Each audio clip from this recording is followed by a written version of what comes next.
Coming out of Gary, Indiana, birthplace of the Jackson 5, Freddie Gibbs has been on a tear for a decade now. Following a prolific mixtape run, being named an XXL freshman, and a co-sign from Young Jeezy, Gibbs had the game on notice. While his journey certainly wasn't overnight, it felt like his rise to stardom was. After the success of his 2014 collab with Madlib, Freddie really hasn't looked back since. 4 solo projects, 4 collabs, and a few major nominations later, Gibbs has consistently delivered such quality material that his projects garner Album of the Year discussions before they even release. For this list, we will include his collabs with producers, but not his collab with fellow artist Currency titled Freddy, or his numerous mixtapes. Before we get started, do me a favor and hit the like and subscribe button so we grow this channel, and if you want to help keep the lights on, there's a super thanks button there to tap. Alright, let's get to it. Number 8, ESGN. Evil Seeds Grow Naturally is more than just Freddy's studio debut. Sporting a wide array of features from vets like Dash Dillinger, J-Rock, BJ the Chicago Kid, and Spice One, as well as homies G Wiz, Lil Sody, and G.I. Fleazy, all make appearances on the album. In an interview with Hip Hop DX, Gibbs compares the project to the Dynasty album. While we salute him for trying to put his people on, we see a lot of wasted potential. Poor mixing on the vocals, a lack of engaging storytelling,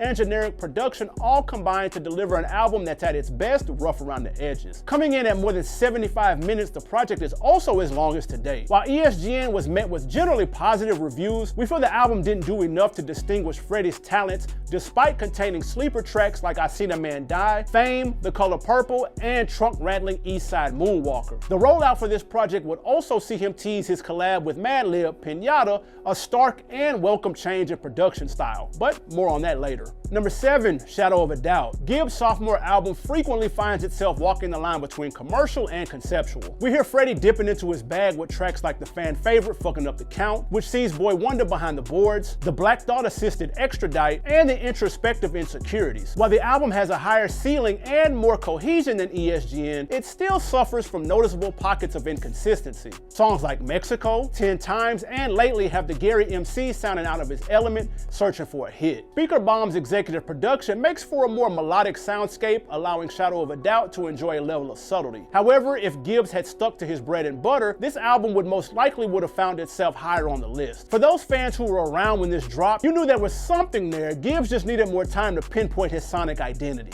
Number 6, Freddy. Despite the homages to legendary R&B singer Teddy Pendergrass by recreating the singer's 1979 album cover and flipping the title, Freddy is less silk and finesse, more grimy bass and coke boy anthems. Specifically crafted for subwoofers everywhere, the 10-track offering sees features from 03 Greedo, Casey Joe Young, and Gibbs' daughter Irie Jane Gibbs, with contributions from Kenny Beats on production, not to mention Freddie Kane himself grabbing some production credits. Gibbs dials back his vivid first-person storytelling for gritty flows and ominous delivery. Check out Too Legit, which contains a dope MJ Be My Life flip, Automatic, and Diamonds 2. Despite dropping unannounced, the project would go on to be Gibbs' most critically acclaimed at the time, which was quickly followed up by the Alchemist-produced collab project with Currency Freddy. But that's another video for another day. Still, feel free to hop in the comments and let us know where you would place the collab project Freddy on this list though. You can credit this album for being the first to showcase his personality, not taking himself too seriously as evident by the cover, infomercial-style promo,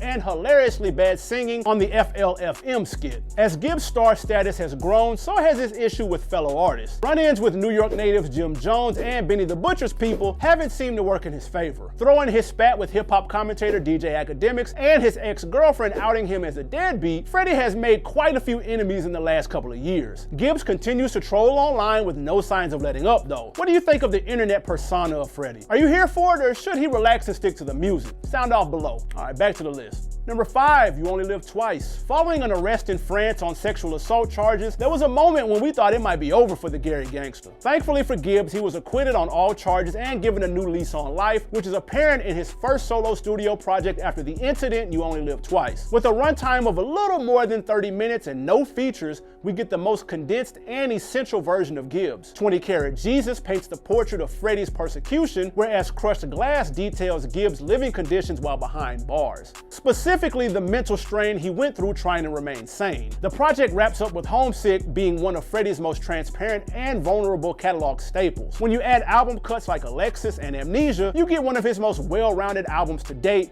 but the 8 tracks felt more like an appetizer than a full meal, thus its lower placement on the list. Number 4, Souls Sold Separately. Gangsta Gibbs' major label debut saw the Gary Animal shipping out 20K its first week, tapping producers like Alchemist, Madlib, Boy Wonder, and Justice League for beats, gifting Freddy one of his most sonically versatile projects to date. Gifts can also be curses, as Triple S didn't mesh quite as well as his previous projects. A loosely based concept album themed around a fictional casino and resort, there are definitely high points here. The opening track, Couldn't Be Done with Kelly Price, followed by Blackest in the Room, set the table up proper for Gibbs. The feature list is somewhat lengthy, working in his favor for most, but emailed verses from Offset and Moneybagg feel out of place for his sound. Thankfully, he has a fair share of solid features though. Ross, Pusha, Scarface, Anderson .Paak, and Musiq Soulchild all showed out in one of the better supporting cast of the year. Our personal picks for this project to revisit include Space Rabbit, Grandma's Stove, CIA, and the revealing Rabbit Vision, the latter detailing some of his beefs with other rappers and his baby mama drama. In the end, the hits certainly outweigh the misses, making Triple S a gamble that pays off. Let us know down in the comments if you caught his callback to You Only Live Twice on here too. We know this list isn't covering his mixtapes, but can we highlight them just for a second? Which tape did you rock with the most? 2010 Straight Killer? 2012's Babyface Killer? For us, we gotta go with his 2011 project Cold Day in Hell. It's a straight banger. And if you slept, check out Twos and Fuse with Jeezy, Anything to Survive, and his verse on Rob Me a Nigga. He snapped. Fun fact about that project, this is also the tape where he dissed Rick Ross and MMG on the banger 187 Proof. If you follow Gibbs now, you know he and Ross have done a few records together since. Of course, this was back when he was signed to Jeezy, so there was probably nothing there to begin with, but we wonder how awkward that first studio session was. Anyway, glad they settled that. They got some good records together. Okay, back to the list. Number 3, Pinata. Man, this was tough. These top 3 ain't nothing to play with, and if you wanted to rearrange the order, we wouldn't argue you down. But with the bronze medal goes to Freddie Gibbs and Madlib's debut collaborative effort, which also serves as Gibbs' critical and commercial breakthrough, making many year-end list and a top 40 Billboard 200 debut. Containing soulfully chopped up samples, a cohesively structured track list, and a gritty sound worthy of a coke kingpin, Mad Gibbs tapped into a lane we hadn't heard before in hip-hop. Describing a potentially drug-fueled dream involving dope pinatas at a birthday party, the album originally titled Cocaine Pinata further solidifies the uniqueness and creativity that went into this now iconic collab. The 17-track LP sees features from Earl Sweatshirt, BJ the Chicago Kid, Mac Miller, Scarface, and Raekwon, just to name a few. But the quality that sets this project apart lies in the chemistry between Freddie and Madlib. Fan favorites like Deeper and Thuggin' are guaranteed to get played during one of his concert sets. But it's the detailed album cuts like Nicks, Broken, and Robes that secures the album's number 3 spot. Number 2, Alfredo. Continuing the MC's undeniable win streak, Alfredo proves that Gibbs has the recipe to consistently cook up classic joints. Freddy and Alchemist knew they had a tall task ahead of them, with Gibbs still riding the wave from Bandana's success. Alch engineers a completely different sound, and Gibbs commits to it wholeheartedly. Impeccable chemistry, perfect production, and a shared vision kept this project at the top of every year-end list. Having a working relationship dating all the way back to 2003, although nothing released publicly from that period, the two must have grown fond of each other during the Freddy sessions with Currency, as that project was entirely produced by Alchemist also. Thank the rap gods, because we were blessed with straight fire like Scotty Beam, Skinny Suge, and Babies and Fools, all showcasing different sides of Freddy's unmistakable work ethic and Alchemist's talent for building around his artist strengths. The album would go on to be Gibbs' most commercially successful, even snagging him a nomination for the stacked Best Rap Album category at the 2021 Grammys. Shout out the Academy for not only recognizing this project, but also that Royce allegory, Jay Alexa written testimony, and finally gifting Nas his long overdue trophy for King's Disease. Number 1, Bandana. Remember that chemistry we were talking about on Pinata? Imagine turning that up threefold, adding some friendly competition to see who can outdo the other, and you get a career-defining masterpiece. Part therapeutic relief, part enlightenment, part industry domination, Bandana covers a wide spectrum of subjects and even wider sound palette. Freestyle shit, half man, half cocaine, and crime pays all set the scene, letting listeners know that Mad Gibbs has only gotten better in the 5 years since their first collaboration. Verses from Pusha T,